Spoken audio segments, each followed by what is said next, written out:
에스겔서 1장을 보겠습니다. 오늘부터 에스겔서를 상고하겠습니다.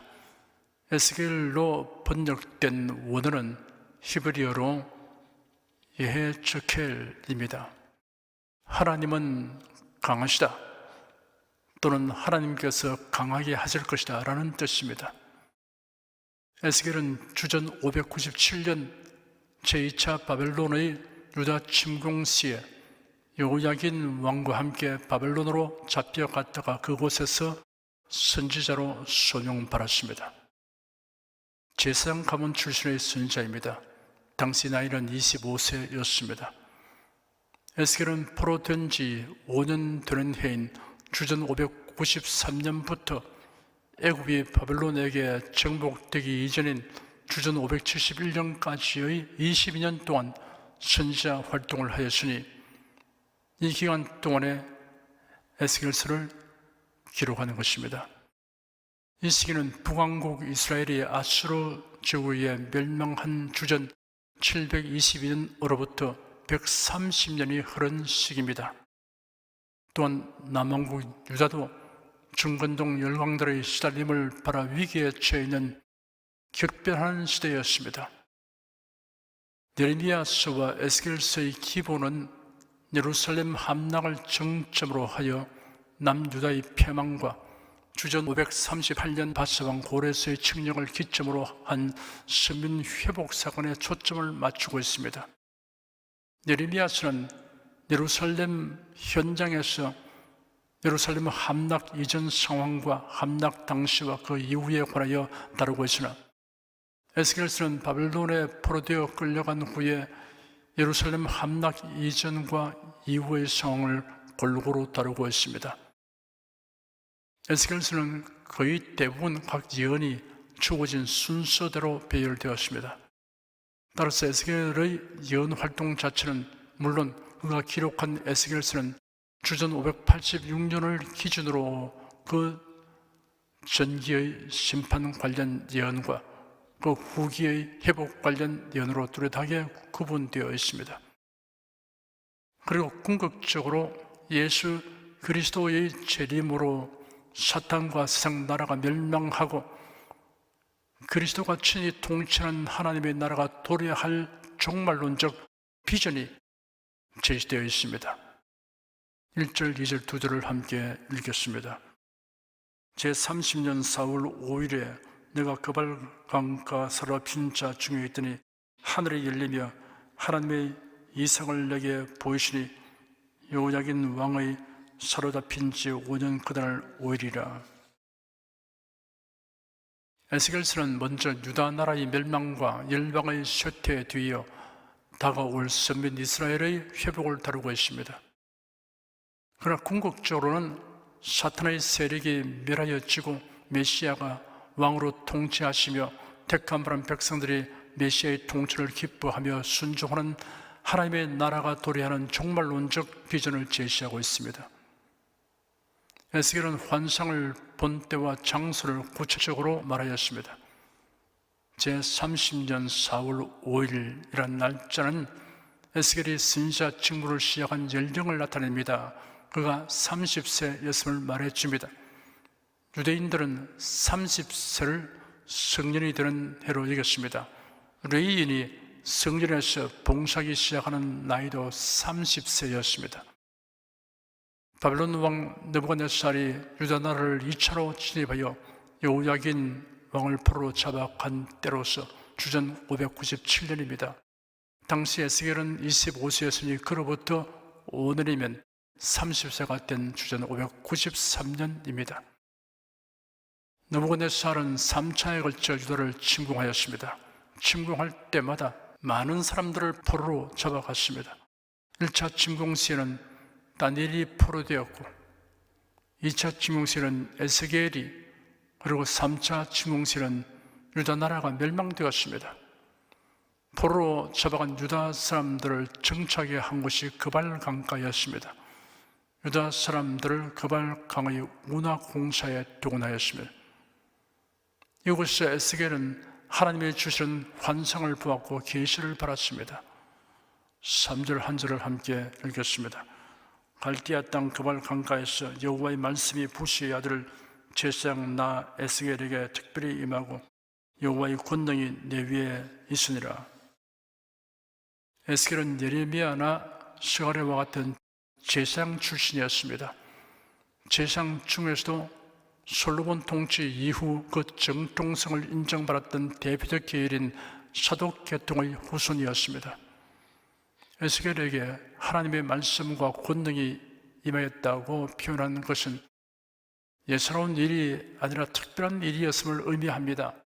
인간이 경험하기 어려운 신비로운 광경은 상상력의 소산이 아니라 역사적 현실 가운데서 하나님께서 보여주신 환상과 계심을 강조한 것입니다. 4절, 5절, 2절을 함께 읽겠습니다.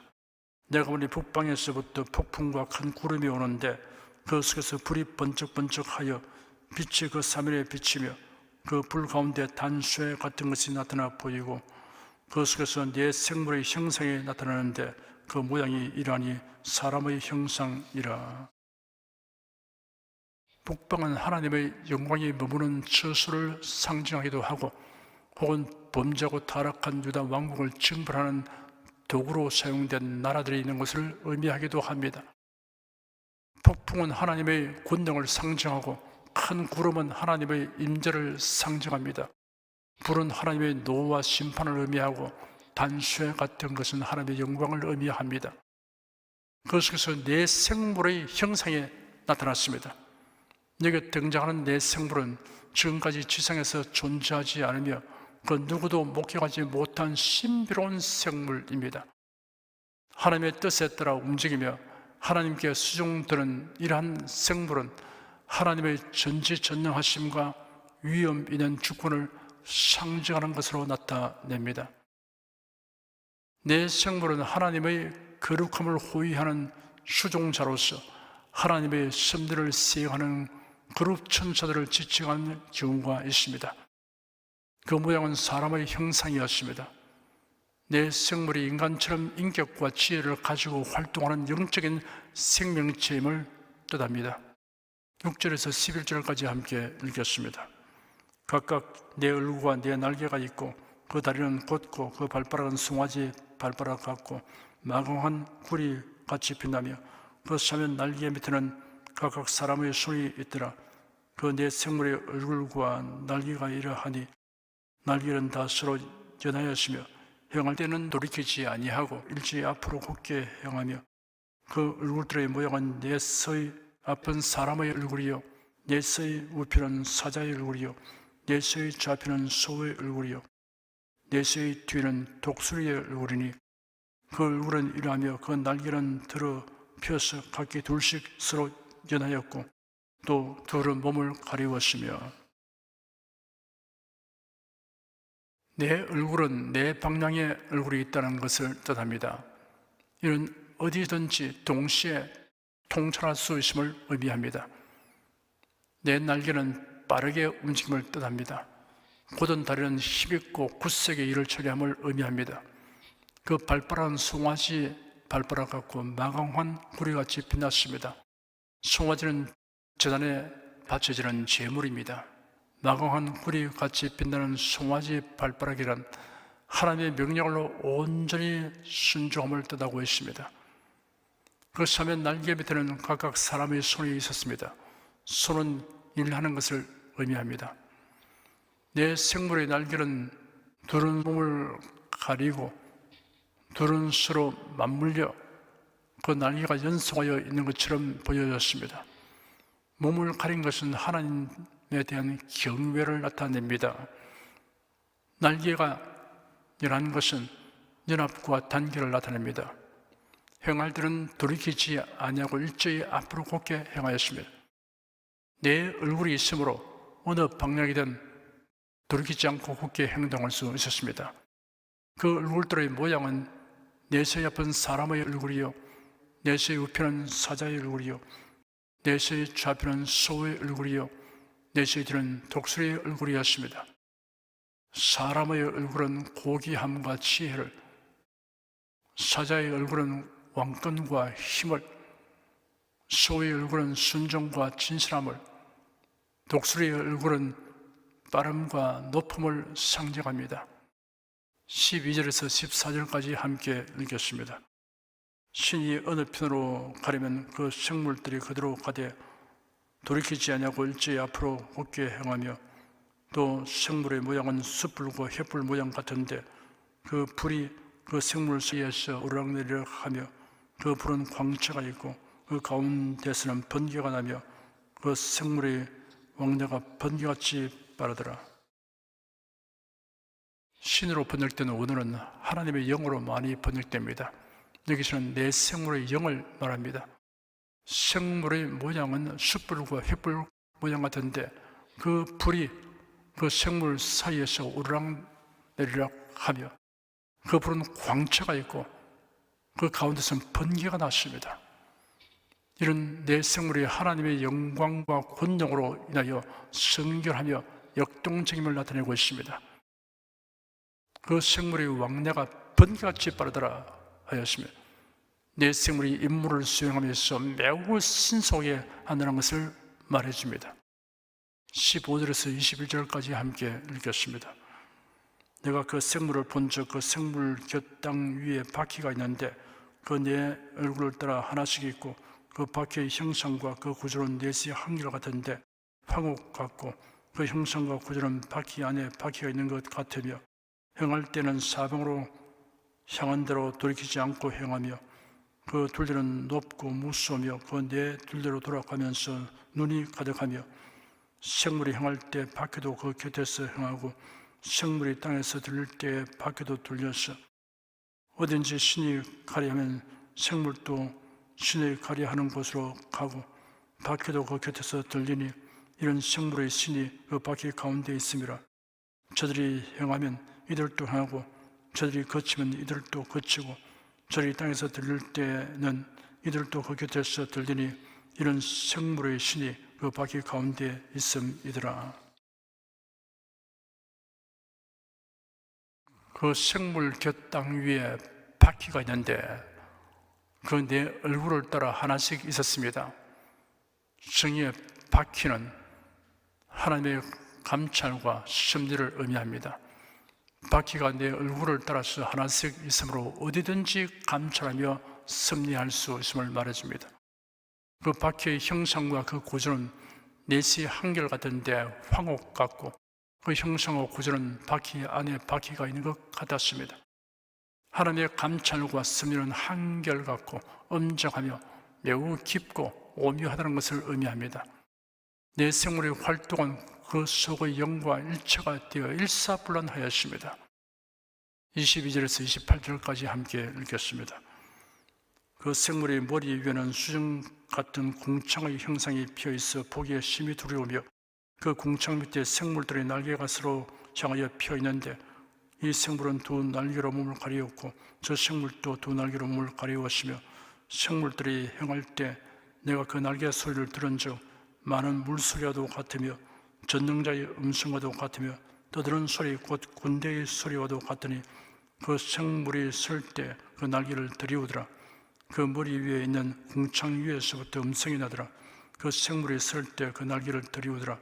그 머리 위에 있는 궁창 위에 보좌의 형상이 있는데 그 모양이 남보석 같고, 그 보좌의 형상 위에 한 형상이 있어 사람의 모양 같더라. 내가 본즉 그 허리 이상의 모양은 단수에 같아서 그 속과 주위가 불 같고, 그 허리 이하의 모양도 불 같아서 사면으로 광채가 나며, 그 사면 광채의 모양은 비오는 날 구름에 있는 무지개 같으니, 이런 여호와의 영광의 형상의 모양이라. 내가 보고 곧 엎드려 그 말씀하시는 자의 음성을 들으니라. 앞에서 설명한 내 생물의 형태는 직접 보지 않고는 정확하게 그려볼 수 없습니다. 여하튼 형용된 것에 의하면 하나님의 전지전능하심과 무소부재하심, 그리고 역사의 주권자이심이 계시되어 있습니다. 에스겔은 이어서 내 생물 머리 위에 펼쳐져 있는 수정 같은 공청 형상이 펴 있어서 이를 보고 두려워하였습니다. 궁창은 하나님의 보좌가 있는 거룩한 처소이기 때문입니다. 궁창 위에서 하나님의 우렁찬 음성이 발하면 내 생물은 날개를 들이음으로 이에 순종하였습니다. 11절에서 그 얼굴은 이러하며 그 날개는 더럽혀서 각기 둘씩 서로 연하였고 또 둘은 몸을 가리웠으며 라고 기록된 부분을 보다 더 정확하게 묘사하였습니다. 내 생물들이 궁창 밑에서 4개의 날개 중 2개는 펴서 서로의 날개를 맞추어 하나님께 경배하고 두 날개는 자신들의 부족함을 가린 채 하나님을 수종드리고 있음을 보여주고 있습니다. 생물들이 하나님의 명령이 있을 때는 그 날개를 펴서 하나님의 음성을 내면 하나님의 뜻을 실행하는 반면 하나님의 명령이 그치면 서서 그 날개를 접었습니다. 이 생물들은 하나님의 명령에 절대적으로 순종하였습니다. 이러한 장면이 시사하는 바가 큽니다. 유한하고 심히 연약하며 부족한 인생이 하나님의 말씀을 불신하고 불순종하는 태도가 얼마나 그릇된 것인가를 알게 하여 줍니다. 에스겔은 거룩하고 찬란한 궁창 위쪽에 한 보좌의 형상을 보았습니다. 보좌는 궁창보다 높은 곳에 있고 거룩하며 그 위에 사람의 모양 같은 형상이 있었습니다. 그 머리 위에 있는 궁창 위에 보좌의 형상이 있는데 그 모양이 남보스 같고 그 보좌의 형상 위에 한 형상이 있어 사람의 모양 같더라 라고 기록한 에스겔은 이런 환상을 직접 보았고 또 말씀하시는 자의 음성을 직접 들었습니다. 에스겔이 보았던 보좌와 그 보좌 위의 사람의 모양과 같은 한 형상을 장차 모든 성도들도 다 보게 될 것입니다. 에스겔은 사람의 모양 같은 형상에 대하여 온전히 알 수 없었습니다. 당시에는 감추어 있는 비밀에 속하였습니다. 골로새서 1장에 기록되기를 이 비밀은 만세와 만대로부터 오므로 감추었던 것인데 이제는 그의 성도들에게 나타났고 하나님이 그들로 하여금 이 비밀의 영광이 이방인 가운데 어떻게 풍성한 것을 알게 하려 하시며 이 비밀은 너희 안에 계신 그리스도 신이 곧 영광의 소망이라 하였습니다. 교회 시대에 사는 성도들에게는 보좌에 앉으신 분인 누구인가는 감추인 비밀이 아니라 공개된 비밀이 되었습니다.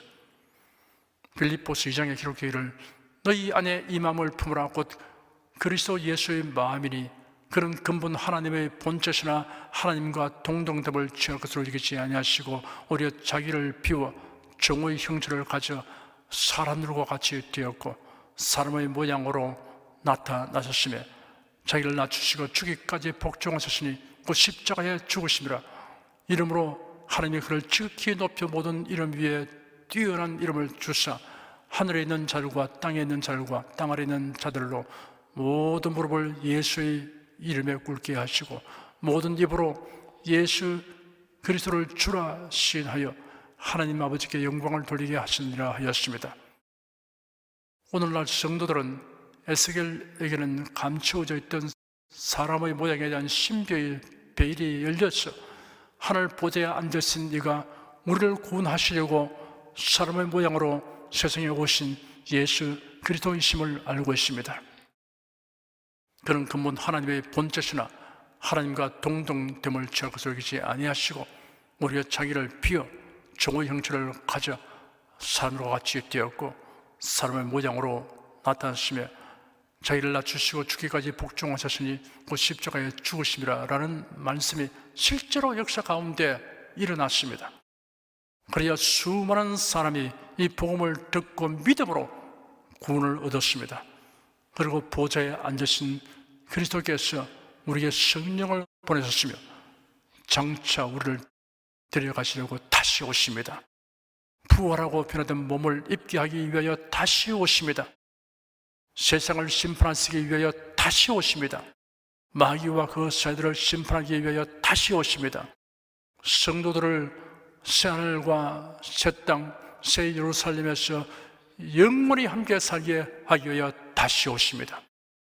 선지자 에스겔이 형용하고 묘사한 세상의 사물로는 표현할 수 없는 그 신비로운 광경과 모습을 우리가 직접 볼 것입니다.